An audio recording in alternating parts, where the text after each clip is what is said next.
Қайырлы күн, каналыма қош келдіңіздер. Бүгін сіздермен Рамазанға арналған дастархан мен ас мәзірімен бөлісетін боламын. Осы мәзірде ұсынылған 5 тағамды небәрі сіз 2 сағат уақыттың ішінде жасай аласыз. Бірінші ұсынатын рецептім бұл түріктердің тәттісі шекер паре деп аталады. Бізге қажет заттар ұн, сары май, сұйық май, манная крупа, шекер, жұмыртқа және де қопсытқыш. Бірінші кеңірек ыдысымызға қопсытқышпен ұнымызды жақсылап араластырып саламыз.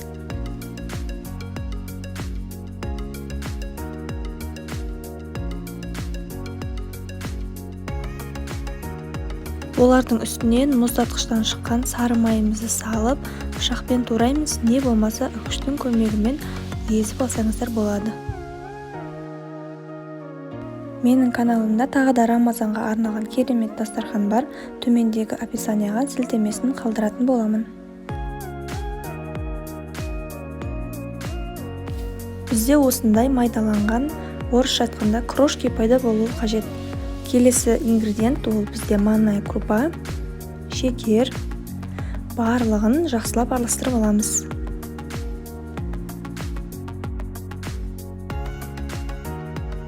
Келесі бізде жұмыртқаларымызды ортасына жарып саламыз.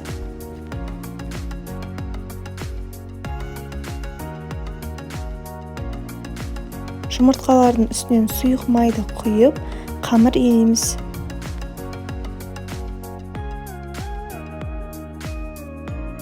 Қамырды көп илеудің қажеті жоқ, өйткені ішінде сары май бар, ол еріп кетпеу керек.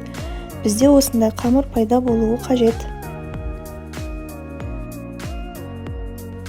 Дайын болған қамырдан кішкентай шариктер жасаймыз. Қолымыздың көмегімен құрт сияқты кішкентай болуы қажет, және де олардың барлығын біз пешке салып пісіретін боламыз. Сол үшін алдын ала противніңізді дайындап алыңыз. Не болмаса маймен, болмаса мен сияқты пергамент қағазын төсеп қойсаңыздар болады.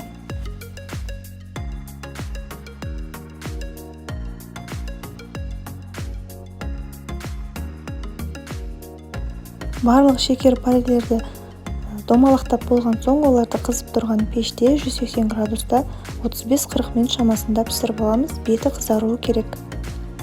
Біздің шекер пареміз пеште пісіп жатқанда, оның үстінен құятын сиропын дайындаймыз.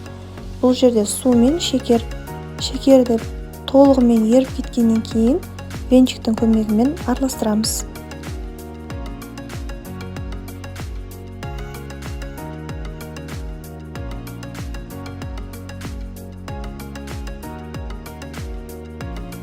Біздің шекеріміз суда толықтай еріп болған соң, олардың үстінен жарты лимонды қосамыз және шанышқының көмегімен лимонның соқтарын шығарып езіп аламыз.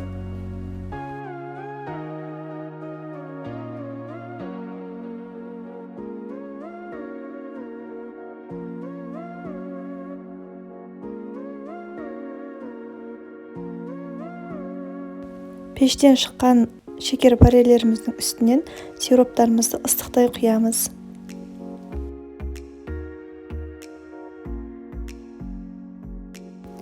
Менің бір жіберіп алған қателігім, мұнда мен шекер парелердің үстінен кокос ұнтақтарын сеуіп шықтым. Оны сироп толықтай сіңіп болған соң сеуіп шықтым. Ал егер сіздер сиропты құя салысымен сепсеңіздер, сіздің кокостарыңыз төгіліп қалмай ұзақ уақыт тұратын болады. Сіздерге екінші ұсынатын тағамым бұл картофельный шарики деп аталады. Әсіресе балалардың сүйіп жейтін тағамы. Алдымен картопымызды суда пісіріп аламыз. Пюре жасаймыз. Пюре жасамас бұрын оған өзінің арнайы дәмдеуіштерін қосамыз. Бұл жерде менде тұз, қара бұрыш және кептірілген көк шөптер және де кішкене мөлшерде сүт құйып, пюре езіп аламыз. Ал енді картопты шариктерімізді жасауға кірісеміз. Алдымен өзімізге керекті көлемде шарик жасап аламыз. Видеода көрсетілгендей ортасын бөлеміз, осылай қолмен жаямыз. Олардың ішіне үкіштен өткізілген ірімшік қосамыз және де кукуруз қосамыз. Бұл жерде кукуруз міндетті емес, қоспасаңыздар да болады. Егер балаларыңыз қатты жақсы көретін болса, қоссаңыздар болады. Әрмен қарай картоптың кішкене бөлшегін алып, барлығын жауып, домалақ шарик жасаймыз.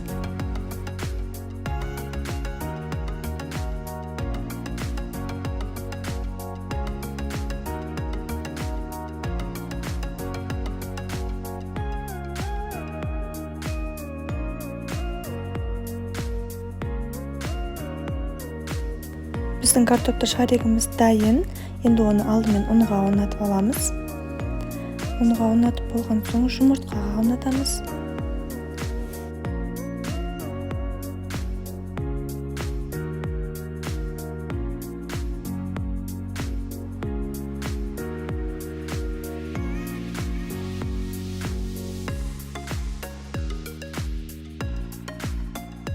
Жұмыртқаға аунатып болған соң кез келген панировкаға аунатсақ болады. Бұл жерде менде балаларға арналған кукурузный хлопья, мен оны блендерден майдалап ұнтақтап алдым. Мінекей біздің шариктеріміз осындай болып шығады. Енді оны қызып тұрған майда бауырсақ секілді екі шетінен қуырып аламыз.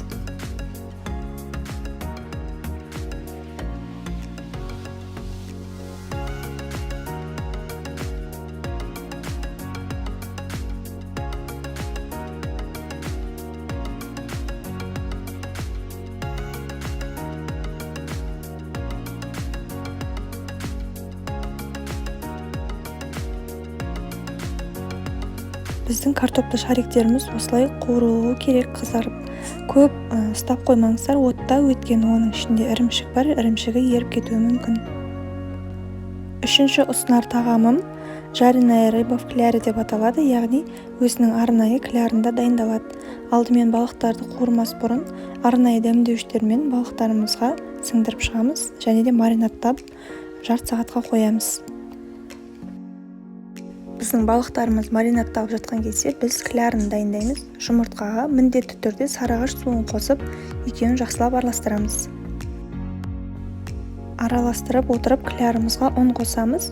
Бізді қатты қою емес, қатты сұйық емес, орташа массада кляр пайда болу керек. Балықтарымызды дайын болған клярға алдын ала 2 минут шамасында салып қоямыз және де қызып тұрған майға салып, екі бетінен қызартып қуырып аламыз. Оттың асты орташа оттан сәл төмен болып тұруы қажет. Егер қатты отқа қоятын болсаңыздар, біздің балықтарымыз бірден пісіп қалады және қызарып үлгермей қалады. Егер орташа оттан сәл төмен қойсаңыздар, видеода көрсетілгенде осындай қызарып, әдемі болып шығады. Осы мен ұсынылған клярмен жасасаңыздар, балықтарыңыз осылай қызарып, әдемі болып шығады, дәмі де өте әдемі болып шығады. Міндетті түрде жасап көріңіздер. Келесі ұсынар рецептім бұл француз салаты. Алдымен орам жапырағымызды турап, тұз сеуіп, қолмен осылай езіп мыжып аламыз. Орам жапырақтың үстінен колбаса қосамыз. Егер сіз колбаса ұнатпасаңыз, сиырдың, не қойдың, жылқының етін алдын ала суға пісіріп қоссаңыздар болады. Әрмен қарай бізде үккіштен өткізілген сәбіз, жұмыртқа, картошка пай. Олардың үстінен үккіштен өткізілген қызылша қосамыз. Және де ең соңғы ингредиент ол кукуруз. Майонезімізді қосып, барлығын жақсылап араластырамыз. Өте дәмді салат, міндетті түрде жасап көріңіздер.